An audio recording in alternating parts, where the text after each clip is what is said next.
to another episode of Work in Progress. If you are new to the podcast, we normally don't drink wine. We've upgraded to tea. I mean, oh my god. The other way around, but that's fine. We normally drink tea, but I'm not even drunk. How sad is that? But we had 5 shots already, but that's... Yeah, we don't... That was edited out. We're not drinking wine, so we'll see how this goes. I'm your host, Barbara. And this is the Work in Progress podcast. A podcast where I speak to ordinary but also extraordinary people in their 20s. I'm kind of partially laughing because we have a little special guest that won't be able to speak because she is a dog. But Nala. Anywho, to my left or to those who are watching right? Yeah. Yes, right. I have Leah. Hi, guys. Say hi to the people. Hello, internet. Hello, people. So I'm going to read a quick bio on who is Leah for those who are wanting to know more about why we've come here together to talk about Ikigai. Mm-hmm. So Leah is 28 years old. She's from Munich, an avid traveler that has traveled to 33 countries. Woo. And counting. Go me. And counting. And right? counting. And counting. That's right. She's done social projects in various countries, lived in 3 of them, so we'll get into where that's been. Mm-hmm. She's currently doing her master's degree in Economical Psychology and Coaching, which I've never heard of such a master's degree. That's really interesting. There you go. And has always had an interest in personal growth and self-improvement. Some of her friends would describe her as a social butterfly. And through the years, Leah has been on an inward journey of finding meaning and purpose in her life, which is why we've come here today to talk about this Japanese concept called Ikigai. Mm-hmm. And lastly, we just want you to just sit back, listen, and reflect, because she's also going to get into some sort of like short guided lesson, right? Yes.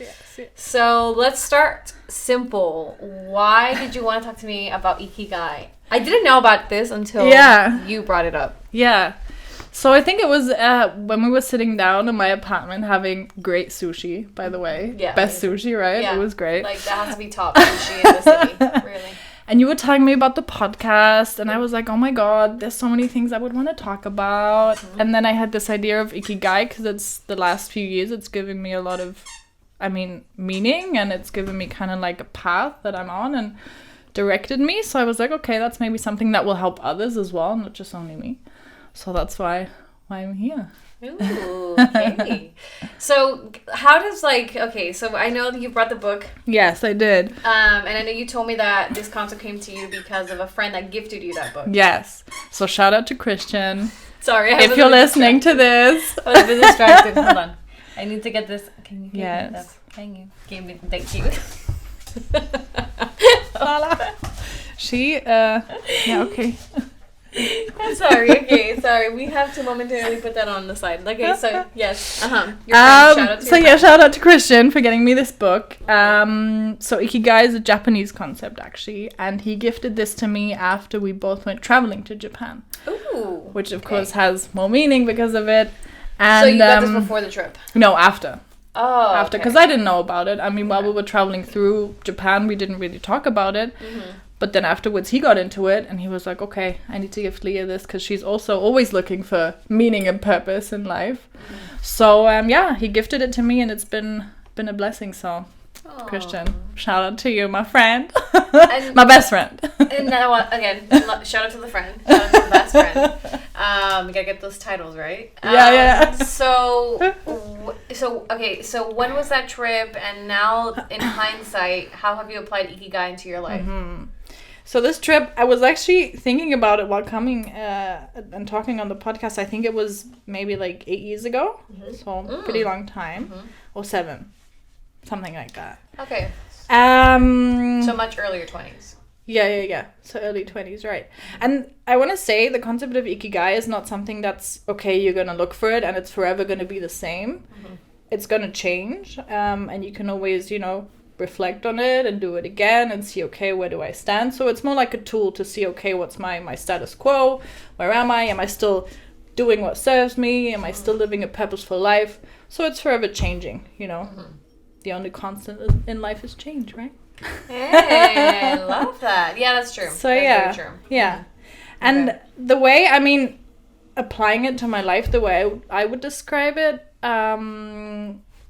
after having looked into Ikigai and kind of found my own Ikigai, I've been going down that route. So after I applied the concept, I actually changed jobs. I was at a job that for 4 years before that I, it was fine. I enjoyed it, but it was just something to earn money with. And after having done Ikigai, I was like, okay, I really need to change the focus of careers because it wasn't serving me and it wasn't giving me enough purpose. So that's when I changed jobs and went to a NGO, a non-profit organization, and did project management there. And that was really great. So I was like, okay, so that's the right direction to go in. Okay. So that has definitely given me confidence, to go on that path. Okay. Yeah. And then how do you connect, because that's actually a pretty early age, I would say, to have that realization. Like early 20s, mid-20s, something like that, yeah. Yeah. I mean, I even myself can remember when I was like 18 years old and like sitting by myself, like in my room, plotting like a pros and cons list of like what I was good at, what I was not good at, and like understanding what I wanted to do for my career for the rest of my life. I know that's a lot to like ask from an 18-year-old. But it just, I think at that moment, it was like everything, all this pressure was on my shoulders to decide like the right decision for my career, since like going to college is such a big thing in my life. That obviously every decision that you make is going to lead you to where you are today. Yes, right? Definitely. But you can't predict that until you make those choices. So going back to now you, so you made that kind of conscious decision at that time. You switched careers. Or focus rather. And now you're studying this master's degree. Yeah. So how did you come across this? I'm very curious because I'm sure a lot of people out there are probably like, what is economical psychology? I read that and I was like, what is that? Like, how do you combine business and psychology? Plus also coaching, Like Yeah. So I actually started doing my bachelor's in it was called healthcare sciences, something like that, and then I did it for a few months and I was like, oh, this is not really what I want to do. So then in the first semester of my bachelor's I actually changed to economical psychology. And it's basically, you can do a lot with it. There's not something defined, like let's say, I don't know, medicine or something. You can go into a lot of different areas with it. That's what I liked about it. You can go to HR, business, whatever. You can do a lot of things with it, right? So I don't know what to do you want me to explain the I mean, just I guess like the degree, or you could connect that actually. So connect how that's helping, I guess, like your Ikigai, right? Because I guess your Ikigai is like your purpose, right? So it is. Yeah, because I did myself some research and I thought it was interesting. Like it intersects, right? Kind of like what you see here in the yeah. That's the circle, yeah.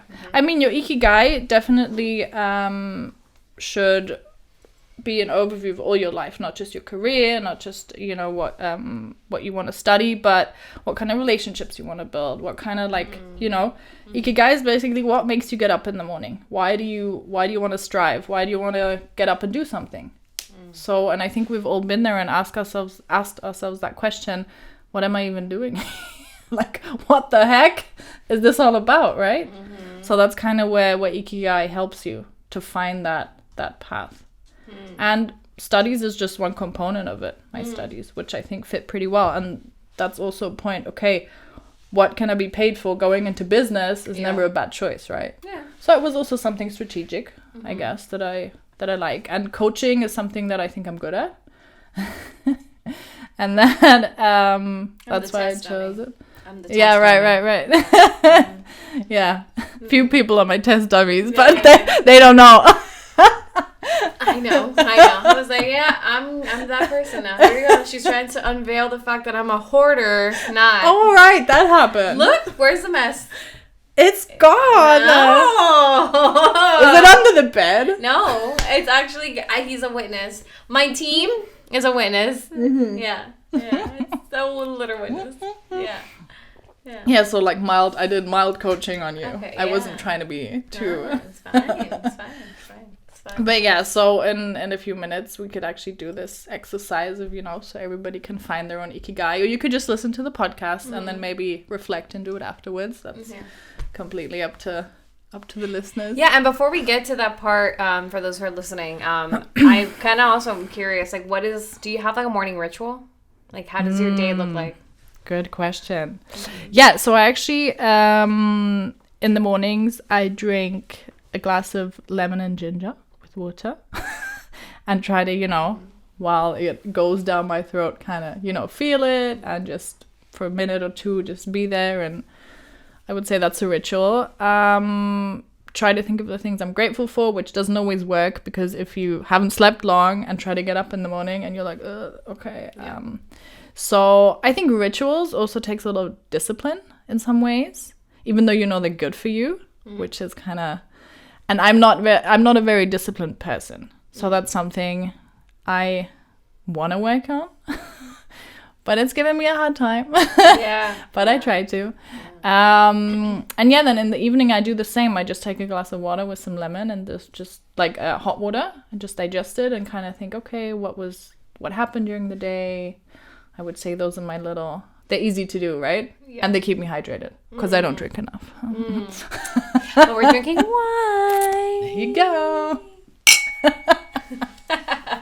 Okay. Do you have a ritual? Oh, okay. I love it when my guests ask me questions. Awesome. Yes. Do I have rituals? Yes. So again, I could relate to you in the whole building discipline. I have it and I don't. It comes and goes. And I don't know why, but it does come in waves. But when I am in that mentality, for example, like I am very strict when it comes to like my wake up time. I tend to want it. What? No, it's just because you're saying that I'm not at all. And if my boyfriend's listening, he will be laughing right now because he says I'm like I can sleep until 12. It's like okay, it's a thing. Yeah, no, I believe it. A lot of people I know. Trust me, I dated somebody who would like sleep till 12, and like I've learned. I was so young and naive and in love. I learned. You just get your ass up and you go on with your day. Great. I'm not about to literally stay in bed with you, watch you sleep. I'm not doing that. So what gets you up? What gets me up? Just like I like having time in the morning to not feel rushed. That's the reason why I even wake up early. I'm also programmed like this. My mother took literal years of my life away from me to wake up at 5 a.m. in high school. It's not even an exaggeration. I'm not even being dramatic. This is a true story. If my mom ever watched this, she would be like, yeah, I did that. So I'm used to waking up early, just not that early. She used to wake me up like at 5 a.m. to go to high school because she's like, yeah, now you like. She actually built my morning routine. Wow, so that's not bad though. It's not, but 5 a.m. is intense. Like no, yeah, but like, I'm like, let's not do that again. No, we're not doing that. Like unless I have to go to the airport, I get it, but like not every day. Yeah. So I try to wake up definitely before 7. Ideally, it would always be nice if like I could wake up before the sunrise because I love sunrises, but they're not so nice here. No, they're not so nice. Do you ever see a sunrise out of your window? No, and I wish I did. But because there's a building blocking it, there's no possible way. I think if I just had a view of like the park that's near my home, which I will not disclose, if I had that view, then for sure I'd be waking up before the sunrise to see it. Because like it does, like the skies here are beautiful, but you have to have like that perfect view. Yeah. You're right. Don't have that. No. My real estate is not that prime. You don't have the view and there's always lots of clouds, so makes it a little tricky. For at least half a year. Yeah. Welcome to Germany. Yeah. So I don't have that, but what was I gonna say? So yeah, definitely that's one thing. Wake up before 7. Yes. That's good. What else? I don't know if like coffee's a ritual, but definitely coffee. It's just personally for me. It's not that I need it. It's just I love the taste of it. And then my vitamins. So I always take it in the morning. Oh, right. I do that too. I totally forgot it. It's so important. Yeah. Especially as you get older and you're closer to like your 30s and you're no longer thriving as a 20-year-old. Yeah. Yeah. You gotta love it. Yeah. Love it. So yes, that's that. And what else? Other ritual stuff.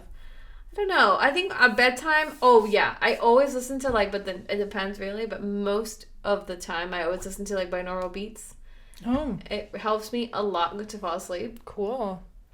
So I also listen to something I forgot to mention. Oh yeah. I listen to I don't know, I call it lo-fi. Some other people call it lo-fi. I don't know, lo-fi hip-hop. That's kind of the jam where Homer Simpson's riding in the car, like, he smoked a...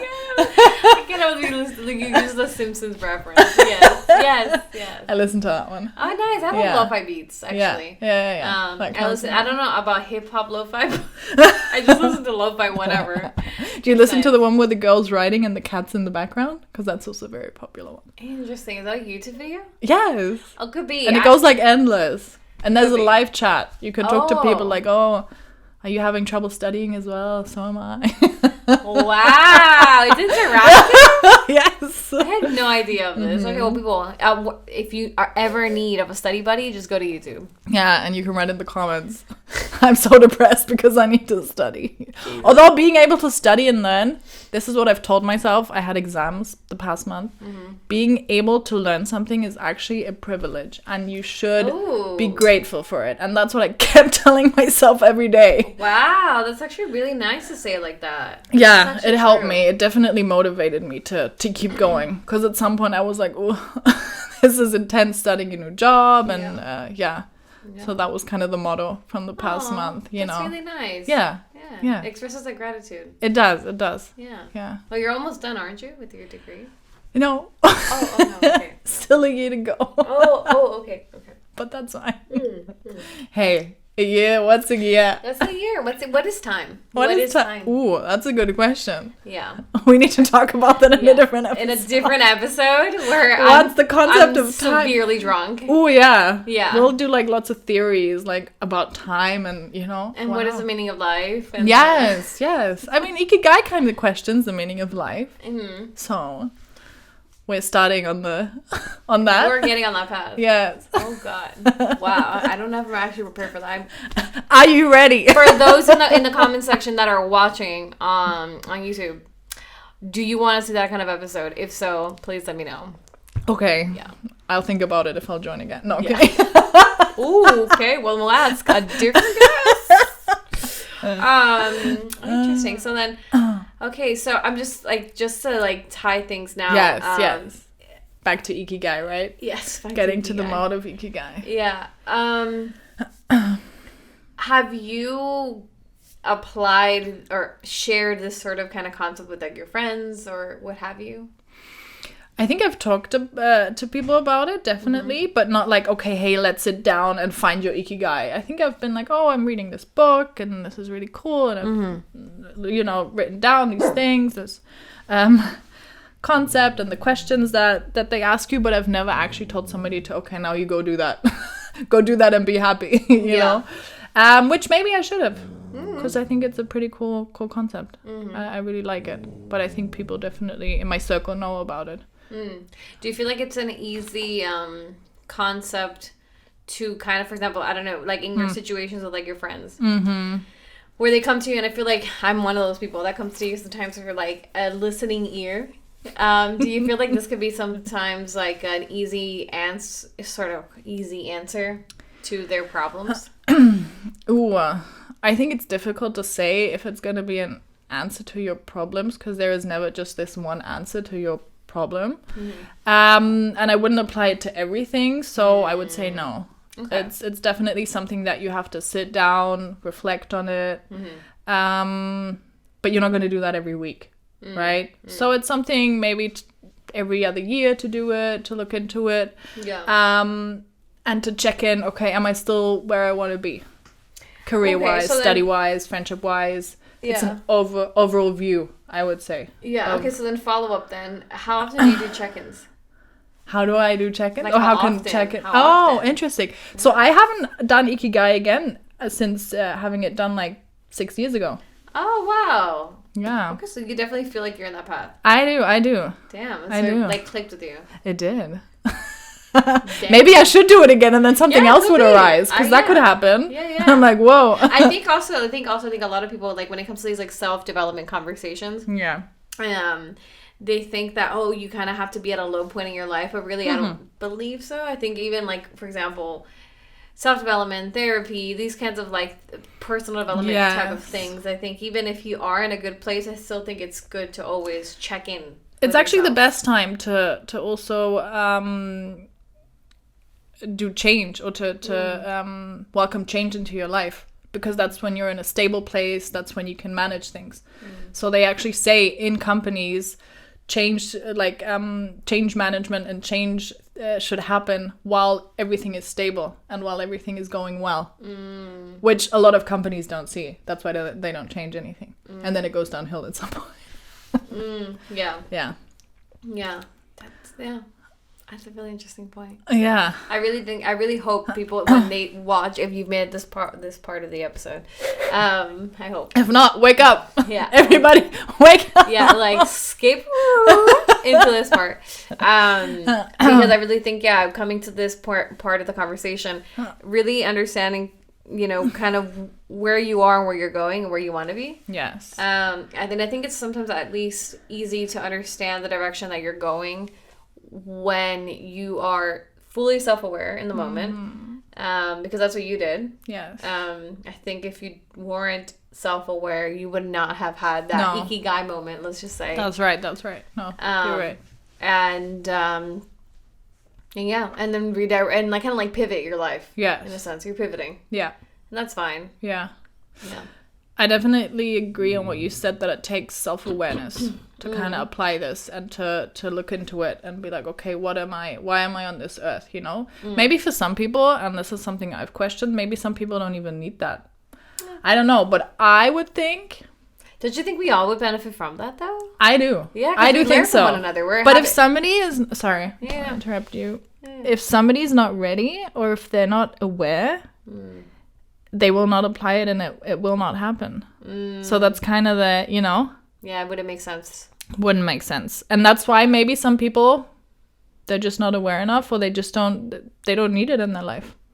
What would you say it's not a need? Or I would just say it's like a lack of self-awareness. Yeah. Because I think we could all use these sort of tools to self-improve and to be better versions of ourselves. Yeah. We're creatures of habit. Yeah. And learning. Like, we learn from one another. I mean, like, we're not born knowing. No. If that was the case, I think we wouldn't be, like, in the situation that we are in today as the human race. Yeah. But I guess there are people out there that have never questioned, like, oh, what am I even doing here? Like, what is the purpose of this all? Like, some people they're content with, not knowing and going to work and maybe not traveling, just having their day-to-day life, and that's fine for them. Because I feel like the more you... Do you know those kind of people? No. Oh, okay. Not anymore. Oh, you did at one point. Ooh, I did. Ooh, we're not going to get into those friendships. Okay. You can bleep out the names right now, so... No, I definitely did know a few of those people. Okay. For me, the thing is, the more questions you ask yourself, the less answers you'll have. And that can also make you go kind of crazy, right? Because at the end of the day, you will never know, like, what are we really doing here? Right? So it's kind of individual, finding your own purpose. And that's the only thing you can do. And everybody else around you will kind of do their thing. But yeah, with more questions, less answers come, I think. And for some people, they're like, I don't even need to ask questions. They're fine with that. Yeah. So there are definitely people out there. And they're more content, I feel, sometimes. Do you feel the same? More content when you ask less questions? Yeah. I feel like people that don't question everything so much. Yeah, it could be, but also it's like ignorance is like bliss. Yeah, you're right. And I don't know if I would want to be an ignorant person. But then again, also, like, how can I imagine myself in the shoes of a person that is content with being ignorant when I'm not that kind of person? Like, it's not my personality. You know? Yeah. So I can't relate to that. Yeah. No, I'm sure it's a much more like easier life. Yeah, but I cannot relate to that. Yeah. Especially, I'm just thinking about this right now as we talk, especially when, in this day-to-day life that we all lead with so much noise and so much things happening. Yeah. When do you ever really get the time to sit down and be like, okay, what am I doing? Like, what is my purpose? Like, you have to consciously take the time to do that, right? Yeah. And I don't think that a lot of people do it. Right? I mean, I don't know if we're going to go down the spiral of, like, existentialism. But, I mean, if we're going down the path. Let's go. And, woo! Let's ride. Let's go. I will say there is also, like, trying to, like, for example, understand people's behaviors and why they act the way that they do. And, like, going into like, are people really good or are they just innately bad? Like when we're living in this like distorted, distraction-filled world, like so many things coming. Like as I'm hearing you talk, I'm like, this is like coming to mind. So it's like, do I take things personal if somebody says or behaves in a certain way, but they did something else, and so it's confusing. Like all these things. It's a lot. It is a lot. Like being alive and human is a lot. Yeah. Like I noticed that last week. I was like, whoa, sometimes it's tough to live. This doesn't, I don't want it to sound super negative, but sometimes life is just not easy, right? And that's valid. Yeah. So I feel like, coming back to Ikigai, it can definitely help you to always regroup and be like, okay, what am I doing this for? You know, when you have those kind of questions. Yeah. I love it. I love it. Well, shameless plug moment. Now that we're reaching, I think, the end of this episode. Yeah, shameless plug. If the people wanted to connect with you, or what do you want to share? This is your moment to shine. I think pieces of advice. Yeah, don't we want to do the? Oh yes. Well, let's do that. Let's do this. And then I'll do that after. Yeah. Does that sound good? Okay, so we were thinking of maybe giving you, the listeners, a little guide through Ikigai, and maybe for you to just sit down, you know, think about what's been in the past, where you're at right now, and maybe join us on the concept of Ikigai. Barbie, I don't know if you've looked into it, and if you've looked at your own Ikigai, if you've thought about it. Oh my God, well, we're gonna have a live Ikigai session. That's gonna be another episode. But I have looked into Ikigai for sure. Okay. In preparation of this episode. Yeah. So it's basically, like you said, it's for circles that ask for different questions, and when united, they basically, I don't know how to describe it. They you need to help me with so these circles, they how do I want to say that they connect, intersect? When they intercept, they basically give you the your passion, your profession, your vocation, and your mission. And then all of those 4 things, having asked those 4 questions, they will eventually be your Ikigai.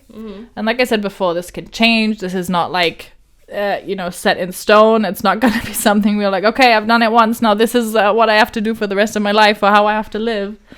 It's I would see it as kind of a guidance to help you navigate daily life and finding your purpose. And essentially, I mean, it's also maybe good to look it up, this diagram.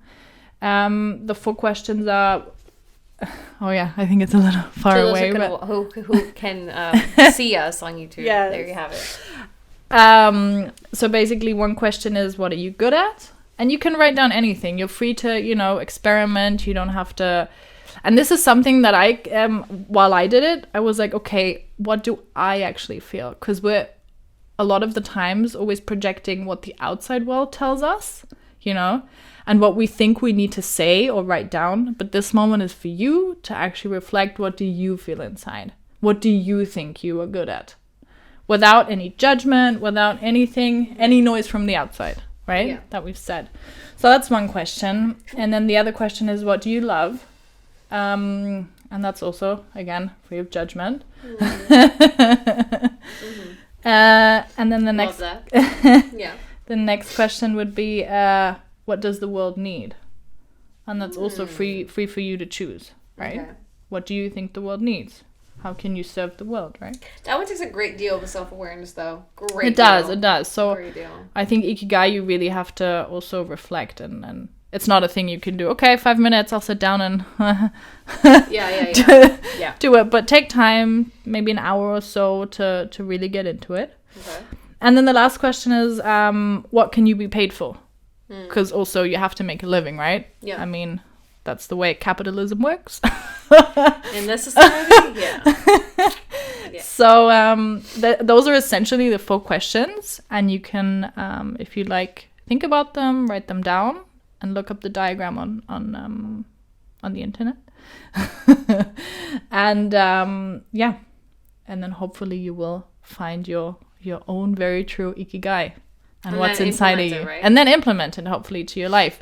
Whether that's okay, you want to switch your job and you've been thinking about it, or you want to change your studies, you don't feel connected with your friend group, whatever. Daily life consists of many things. So, yeah. Love that. Okay. So that's what you wanted to share with everybody, right? Yes, I did. Yes, I did. Ikigai. Nice. So Iki actually means life and Gai means value.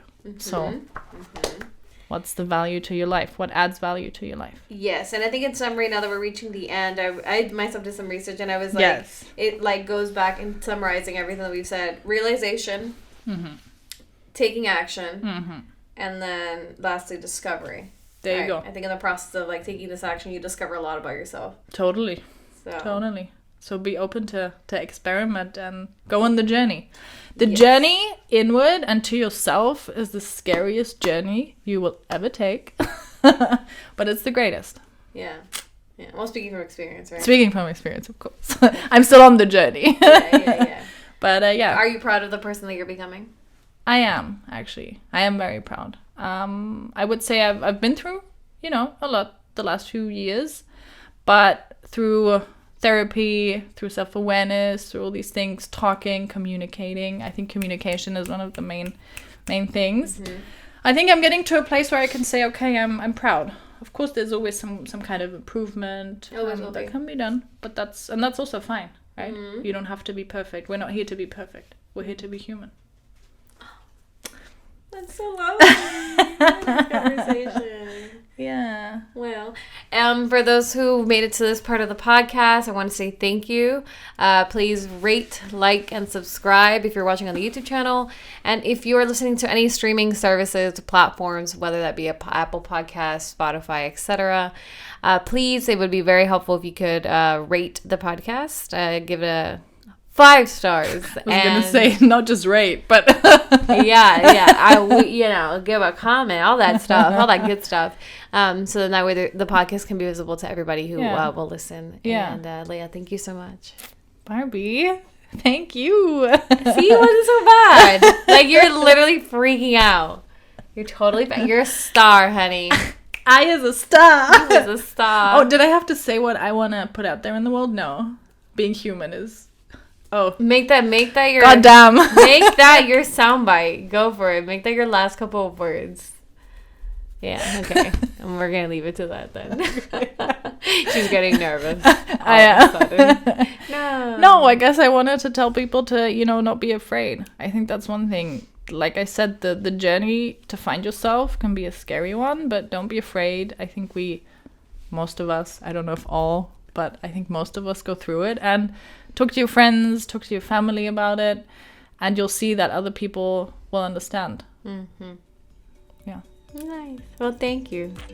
Thank you, everyone, for watching. This is Work in Progress, and I'll see you in the next one. Bye.